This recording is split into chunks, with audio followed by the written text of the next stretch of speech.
खेल के मैदान से खबर है, बात करेंगे ICC women's cricket world cup की, जिसका बड़ा टाकरा पाकिस्तान और भारत के दरमियान इतवार को खेला जाएगा। भारतीय क्रिकेट टीम का ट्रेनिंग सेशन भी जारी है, जबकि पाकिस्तानी क्रिकेट टीम का ट्रेनिंग सेशन आज मनसूख कर दिया गया।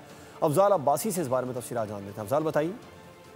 जी बिल्कुल, ICC women's cricket world cup 2025 का बड़ा टाकरा जो है वो पाकिस्तान और भारत की वुमेन्स टीमों के दरमियान जो है वो 5 अक्टूबर को कोलंबो के प्रेमदासा स्टेडियम में खेला जाएगा, जहां पर आज भारतीय वुमेन्स क्रिकेट टीम जो है वो प्रैक्टिस भी कर रही है, जबकि जो पाकिस्तानी वुमेन्स क्रिकेट टीम है उनका आज का प्रैक्टिस सेशन जो है वो मनसूख कर दिया गया है। और आईसीसी की जानिब से ये कहा गया है कि कल दोनों मुल्कों की जो टीमें हैं, पाकिस्तान और भारत की वुमेन्स टीमें, वो प्रेस कॉन्फ्रेंस भी करेंगी, प्री मैच प्रेस कॉन्फ्रेंस करेंगी और इसके बाद दोनों टीमें कल प्रैक्टिस सेशन में भी हिस्सा लेंगी। और इतवार को जो है वो प्रेमदासा स्टेडियम में पाकिस्तान और भारत की वुमेन्स टीमें जो हैं वो आमने सामने होंगी।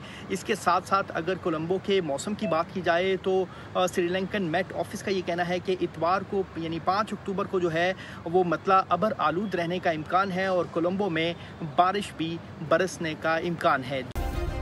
सब्सक्राइब करें और बेल दबाएं ताकि कोई खबर रह न जाए।